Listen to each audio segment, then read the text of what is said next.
Mungkin kalau saya boleh sedikit melihat ya, tapi dari banyak hal yang seperti benang merah antara mereka semua adalah saat mereka hidup tanpa akuntabilitas.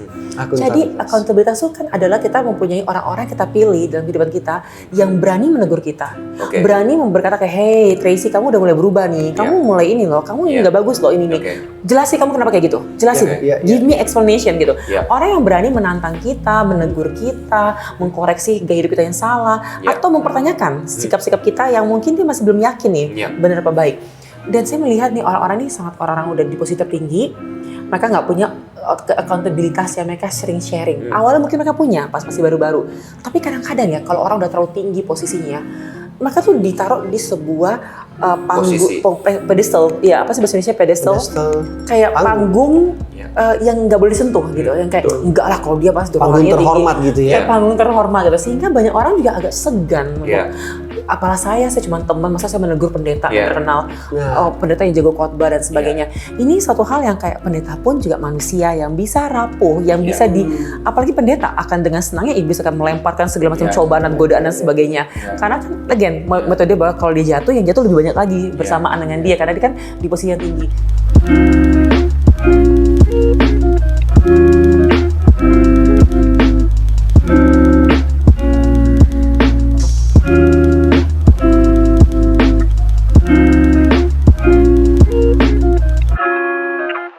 Halo sahabat Bible and Coffee, kita jumpa lagi episode lanjutan dari episode sebelumnya.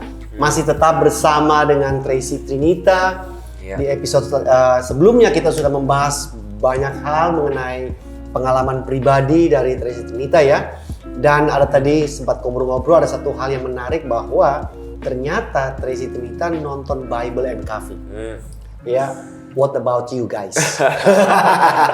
Cepat subscribe, pasang belnya. Pesan-pesan sponsornya ya. Jadi di episode kali ini ya kita akan lanjutkan. Ya, obrolan yang sangat seru dan sangat seru. Dan gimana Pastor Anthony, ada sesuatu yang mau disampaikan? Kita lanjut ya. Dengan kopi yang udah di-refill. Sudah di-refill. Muffin sudah mulai dicomot-comot ya. Kalau sebelumnya di episode yang sebelumnya kita udah ngobrol bagaimana kegagalan atau kejatuhan seorang pendeta atau hamba Tuhan itu berdampak begitu dalam dan begitu besar dalam kehidupan rohani kita ya. Dimana Tracy di episode sebelumnya udah cerita pengalaman pribadinya Tracy melewati proses ini. Kalau belum nonton bisa nonton di episode sebelumnya. Harus nonton. Di episode yang kali ini kita akan geser fokusnya gitu ya, bagaimana kita sebagai sesama hamba Tuhan kita bisa belajar dari hal ini gitu. Nah mungkin aku mulai dengan sebuah pertanyaan ini gitu ya. Kita memang di episode sebelumnya cerita tentang satu pribadi gitu ya, yang itu aja yang Tracy alamin gitu. Tapi kalau kita boleh jujur sebenarnya bukan cuman beliau aja yang pernah mengalami seperti ini. Kita kalau dengar berita dan bahkan di sekitar kita aja banyak sekali. Gitu ya, kita mendengar berita tentang hamba Tuhan yang dipakai Tuhan yang luar biasa mengalami kejatuhan dalam hal seks, dalam hal uang, dalam hal abuse of power, kekuasaan dan lain-lain. Nah, aku mungkin memulai dengan pertanyaan ini kepada Tracy gitu. Apakah kamu melihat sebuah pattern yang sama di dalam setiap kejadian ini? Do you see like the same pattern gitu ya? Bagaimana setiap kejatuhan hamba Tuhan ini mungkin kayak ada satu karakteristik atau habit atau sebuah pola yang sama atau environment itu aja gitu. Pola yang sama. Environment yang mungkin itu tidak menjaga hamba Tuhan tersebut, atau yang sebenarnya nanti kita mungkin bahas lebih dalam. Alkitab sebenarnya udah ingatkan, kasih warning dan kasih pengajaran, tapi mungkin kita yang nggak gagal dalam kita mentaati itu. Trace, do you wanna start with that? Ya, boleh banget. Tapi sebelum saya bilang kayak saya juga kita mungkin punya peran kayak penyidik detektif gitu ya, ingin tahu kayak gimana investigasi ini kejatuhannya kenapa, terus apa yang kita bisa juga cegah agar tidak terjadi pada kita gitu. Tapi di waktu bersamaan ya, mungkin sebagai fondasi adalah kita tuh hidup di dunia yang penuh dengan dosa. Kita pun juga manusia rapuh. Jadi nggak ada loh satu orang pun yang immune daripada kebal daripada segala macam bentuk godaan. Dan iblis itu kan udah ribuan tahunnya kerjanya. Dia profesional sekali dalam hal menggoda manusia untuk jatuh dalam dosa. Kita yang mungkin baru berapa puluh tahun hidup di dunia, kita nggak akan sejago dia untuk menjatuhkan kita. Jadi kita pun nggak tahu caranya dia gimana. Dan dia pinternya adalah semakin kita intelektual kita tinggi, semakin sophisticated, dia punya metode yang kita tuh mungkin nggak sadar itu adalah menjurus ke sana gitu. Jebakannya atau mungkin awalnya itu innocent tapi lama-lama dia baru hantam di pertengahan gitu. Jadi itu satu hal yang mungkin kita harus mulai bawa awareness atau mulai menyaksikan itu lebih hati-hati lagi. Tapi kembali kepada memandang nih sebagai seseorang yang antara mempelajari polanya yang terjadi di banyak pendeta-pendeta yang jatuh, sekaligus juga mawas diri untuk bilang, saya lakukan hal itu nggak, agar saya juga nggak jangan sampai terjatuh gitu. Jadi self reflection, tapi juga observation gitu, observasi dan juga memantau diri kita juga gitu. Mungkin kalau saya boleh sedikit melihat ya, tapi dari banyak hal yang seperti benang merah antara mereka semua adalah saat mereka hidup tanpa akuntabilitas. Jadi akuntabilitas itu kan adalah kita mempunyai orang-orang yang kita pilih dalam kehidupan kita yang berani menegur kita, berani berkata kayak, hey Tracy, kamu udah mulai berubah nih, kamu mulai ini loh, kamu ini nggak bagus loh ini nih. Jelasin kamu kenapa kayak gitu, jelasin, give me explanation gitu. Orang yang berani menantang kita, menegur kita, mengkoreksi gaya hidup kita yang salah, atau mempertanyakan sikap-sikap kita yang mungkin dia masih belum yakin nih benar apa baik. Dan saya melihat nih orang-orang ini sangat orang-orang udah di posisi tertinggi, mereka nggak punya accountabilitas ya, mereka sering sharing. Awalnya mungkin mereka punya pas masih baru-baru, tapi kadang-kadang ya kalau orang udah terlalu tinggi posisinya, mereka tuh ditaruh di sebuah pedestal, ya apa sih bahasa Indonesia pedestal? Kayak panggung yang nggak boleh disentuh gitu, yang kayak enggak lah kalau dia pas panggung terhormat tinggi, gitu ya. Kayak panggung terhormat gitu, sehingga banyak orang juga agak segan. Apalah saya cuma teman, masa saya menegur pendeta yang terkenal, pendeta yang jago khotbah dan sebagainya. Ini satu hal yang kayak pendeta pun juga manusia yang bisa rapuh, yang bisa apalagi pendeta akan dengan senangnya iblis akan melemparkan segala macam cobaan dan godaan dan sebagainya. Karena kan again metode bahwa kalau dia jatuh, yang jatuh lebih banyak lagi bersamaan dengan dia karena dia kan di posisi yang tinggi. I think akuntabilitas yang pertama, terus yang kedua adalah kesepian. Karena di atas sana itu tuh semakin dikit loh. It's a lonely dengan banyaknya tanggung jawab kita, kurangnya kita bergaul dengan teman-teman terdekat kita itu kesalahan kita juga. Kenapa kita membatasi diri kita dalam pertemanan? Sehingga kita kesepian. Nah, saat kita kesepian, kita mencari pelampiasan. Di situlah banyak hal-hal yang tidak baik pun akan ditawarkan untuk memenuhi apa yang menjadi kesepiannya kita sebenarnya. Kita sepi dengan komunitas. I think itu dua ya. Yang ketiga adalah godaan dunia. Dunia itu menggoda kita dengan harta, tahta, dan cinta. Dan tiga hal tersebutlah manusia seringkali jatuh. Jadi mungkin tadinya dia hidupnya sederhana dengan apa adanya, tapi karena bergaul dengan orang-orang berada, karena dia merindukan untuk bisa punya harta atau tahta, dihormati lebih luas lagi, atau mencari cinta yang tidak didapatkan dari rumahnya kembali, mungkin dari istrinya, atau suaminya, atau anak-anaknya, atau gerejanya, dia mencari cinta di tempat terlarang. Jadi I think itu juga bisa menjadi bahayanya dari rasa kesepian yang akhirnya pelampiasannya di tempat yang salah untuk memenuhi kesepian tersebut. Jadi I think kalau dari banyak sekali list-list itu, tiga ini yang menurut saya sih mungkin tiga ini yang paling besar ya. Itu accountabilitas, Aku mau mulai dari poin yang nomor 1 dan 3 ini dulu ya. Boleh. Before we continue on ya. Tadi kamu mulai dengan sebuah landasan yang bagus banget menurut aku. Bahwa kita harus ingat bahwa kita semua ini adalah orang berdosa yang punya natur dan kecenderungan dosa. Apalagi kamu di episode sebelumnya, kalau yang belum nonton mungkin bisa cumbikin ke episode sebelumnya, tadi kamu juga mention kan gitu bahwa terlebih lagi kalau kita di posisi yang punya influence yang besar, Tuhan bawa kita ke posisi yang besar, justru di situ sebenarnya godaan itu semakin kuat, semakin kencang, kecenderungan kita untuk berdosa malah digoda semakin besar di situ ya. Nah, aku mau bacain satu ayat yang mungkin nanti kalau aku bacain, kita semua pasti udah tahu ayat ini. Dan ayat ini tuh adalah sebuah ayat yang paling sering dipakai menurut aku nih ya, disalahgunakan gitu ya. Yaitu, ini sebenarnya banyak banget ayat yang similar gitu yang mirip dengan ini. Tapi aku ambil dari Mazmur 105 ayat 15. Jangan mengusik orang-orang yang kuurapi, dan jangan berbuat jahat kepada nabi-nabiku. Trace, Ini bagus tapi juga berbahaya. Seberapa jauh menurut kamu kita udah abuse ayat ini Iya. di dalam konteks gereja dan Iya. leadership? Iya. Ayat ini kan bisa dipakai oleh orang-orang tersebut yang berada di puncak untuk Ya. boundaries-nya dia. Iya. Tameng untuk melindungi dia. Protector. Iya. Ya, ya. Kan gimana tuh? Iya, ini kita bisa jadi diskusi ya, Pastors ya. Tapi menurut saya sih ayat ini tuh konteksnya harus kita mengerti dulu ya. Kenapa Daud mengatakan hal tersebut? Karena ada tempat di mana Daud akan membawa bangsa Israel di tempat yang aman dan juga mereka harus segan kepada otoritas yang Tuhan berikan bagi pemimpin. Tapi di waktu bersama ini bukan sebuah tameng untuk kita bisa berlaku dan bersikap terserah kita tanpa ada pertanggungjawaban. Karena kita di dunia kan juga kita harus bertanggung jawab kepada Tuhan dan juga kepada sesama. I think ayat tersebut sesuai dengan konteksnya benar, tapi disalahgunakan menjadi membuat immunity ya, perlindungan yang tidak bisa tembus untuk menegur pendeta yang salah, pendeta yang jatuh dalam dosa, pendeta yang bersikap tidak adil, pendeta yang tidak hidup sesuai dengan firman Tuhan. Sehingga mereka akhirnya menggunakan tersebut agar mereka tidak tersentuh gitu, istilahnya. Ya. Kita sering banget terjebak dalam sebuah paradigma bahwa menegur dan mengkoreksi hamba Tuhan itu adalah kita mengusik hamba Tuhan yang kita berbuat jahat kepada dia. Iya. Padahal tapi menurut saya seandainya kita di posisi di mana kita punya teman sesama pendeta lagi bermasalah nih, kita lihat ini 3 langkah lagi mereka jatuh.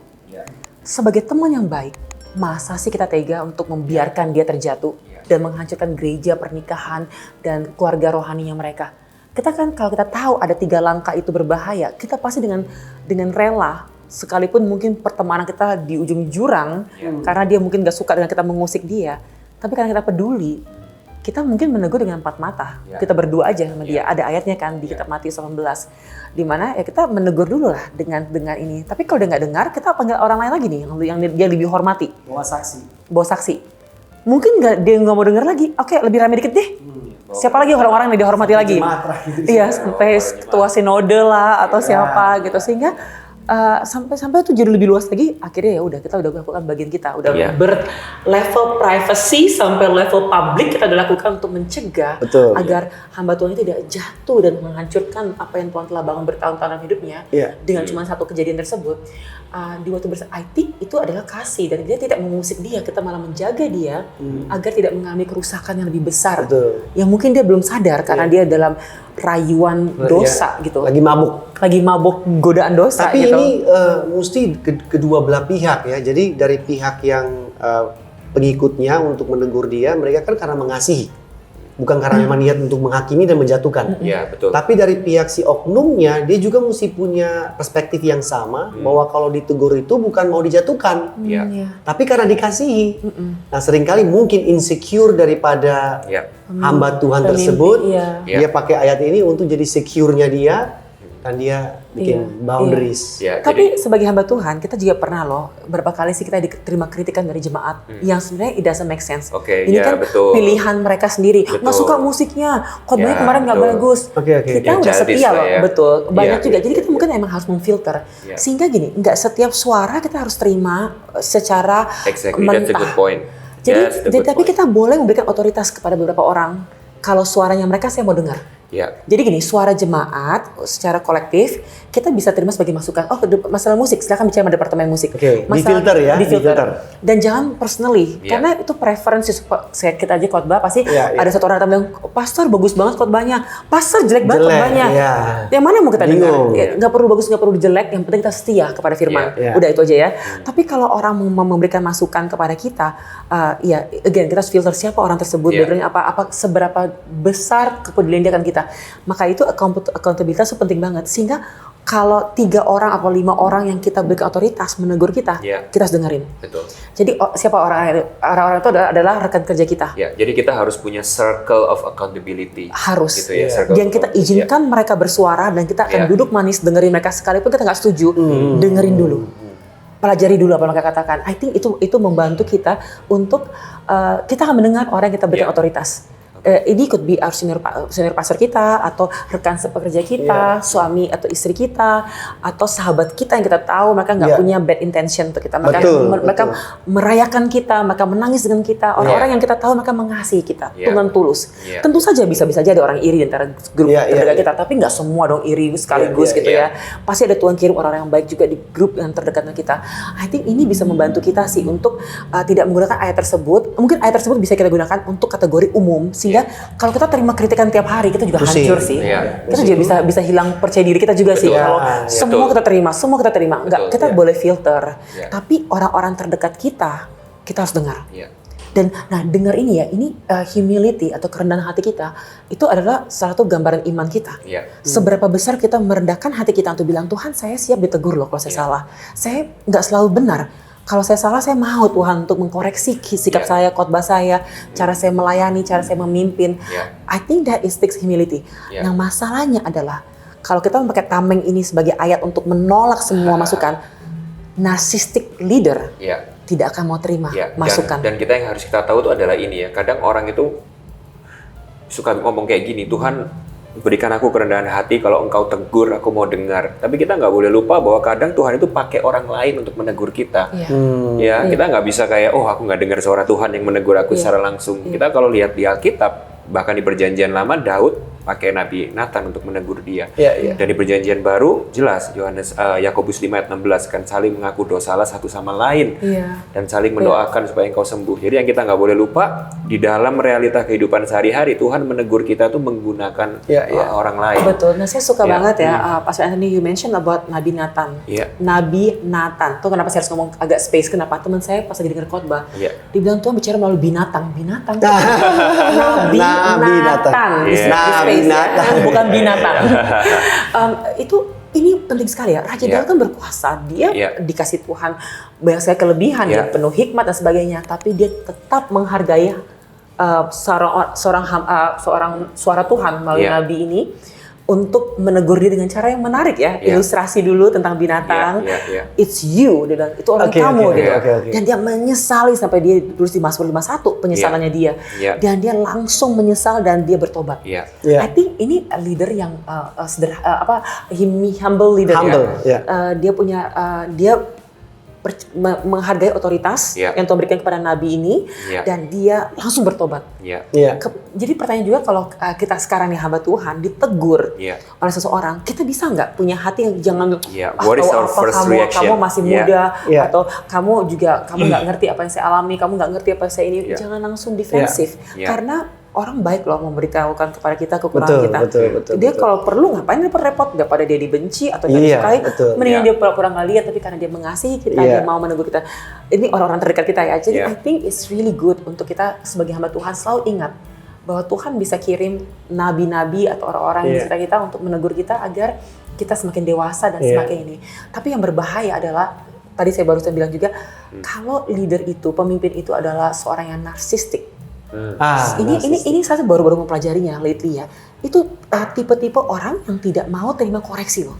Dia nggak pernah merasa bersalah, dia selalu merasa dia benar, dan dia bisa gaslighting, dia bisa memindahkan kesalahannya dia kepada kamu sih.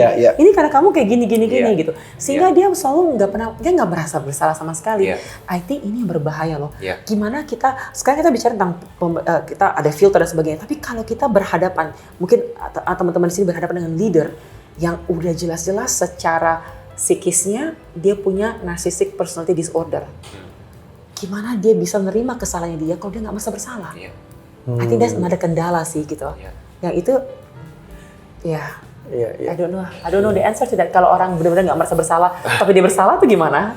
Ini menarik tadi yang mungkin cuma Tuhan yang akan bisa tadi menegur dia. mengganggu pikiran saya, Nabi Nathan atau binatang tadi. Bisa salah dengar.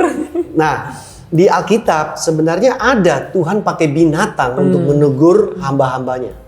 Ya kan, mulai dari si Bileam, Tuhan pakai keledai. Dia pakai ayam untuk menegur muridnya, Petrus, dan mungkin yang sekarang ini Tuhan bisa pakai virus kemarin. Benar ya? Benar loh. COVID itu pandemi, berapa banyak yang menginsafkan hamba-hamba Tuhan. I agree. Jadi kalau bilang itu salah ngomong juga, mungkin ada benernya. Tuhan bisa pakai binatang. Kalau Iya. sudah nggak mau dengar manusia, Iya. Iya. dia pakai virus, dia Iya. pakai bakteri, dia pakai Iya. yang lebih kecil dan lebih rendah derajatnya. Nah, ada sebuah ayat yang saya ingin bacakan, Amsal 11 ayat 14, mengenai orang-orang yang circle kita, yang membantu kita untuk jadi penasehat. Di sini Iya. dikatakan bahwa jikalau tidak ada pimpinan, jatuhlah bangsa, tetapi jikalau penasehat banyak, Iya. keselamatan ada. Ya, ayat ini bagus banget ya. Iya. Seakan-akan dia tuh menyandingkan pimpinan itu dengan nasihat. Nasihat. Bahwa betul. pimpinan yang baik itu kalau tanpa nasihat tidak bisa dibilang Tidak bisa. sebagai a good leadership. Good leadership. Jadi a good leadership itu adalah sebuah leadership yang memiliki banyak nasihat di dalamnya. Betul. Yang humble enough and teachable enough untuk mendengarkan Iya. kritikan. Tapi itu bisa nggak? Maksudnya Iya. buat Tracy ya, yang tadi yang circle itu, kan si pemimpin ini kan dia harus ada trust Ya. Iya, benar. untuk orang circle dia bahwa kalau kamu tegur saya, kamu nasihati saya, kamu kasih masukan kepada saya, kritik saya, Iya. itu karena saya trust. Iya. Kamu nggak akan jatuhan, kan yang paling mereka takutkan adalah backstep. Betul. Ditikam dari belakang dan selesai. Iya. Nah itu yang insecure, secure-nya dia pakai ayat jangan mengusik. Iya. Iya. Tapi memilih pertemanan ya, maksudnya Pastor you all kita itu pasti punya teman-teman deket ya, maksudnya kayak teman waktu sekolah, teman waktu pelayanan, Iya. teman karena suami istri, teman-teman suatu Iya. anak-anaknya teman-teman juga dan sebagainya. Kita pasti punya banyak circle-circle pertemanan dalam kehidupan kita. Contohnya teman lama. Teman lama itu membantu kita untuk mengingatkan kepada kita siapa kita sebenarnya. Iya. Kita tuh Oh, that's kalau bergaul dengan teman-teman lama, teman SD, SMP, SMA, kuliah, kita yang dulu sama sekarang nggak boleh terlalu berubah lah. Iya. Kita tetap sama, itu mengingatkan kita siapa kita. Iya. Dengan waktu apa adanya, waktu lagi susah, lagi miskin, belum ada Iya, posisi, they will humble us. Mereka akan membantu kita untuk rendah hati. Yang kedua, teman pelayanan. Teman Iya. pelayanan ini teman yang seperjuangan. Iya. Mungkin dia gembala juga di gereja lain, yang Iya. mungkin bukan saingan kita secara langsung. Kita nggak Kayak ada kita lah ya. saingan. Kayak Kayak kita. kita, Iya, kayak kita. iya. Kita nggak ada saingan, kita bekerja untuk Tuhan Iya. dan kita mengembalakan apa yang porsi yang Tuhan berikan gitu. Iya. Maksudnya kita nggak boleh bersaing, tapi kita bisa bagi-bagi ilmu Iya. untuk saling menegur dan sebagai ilmu.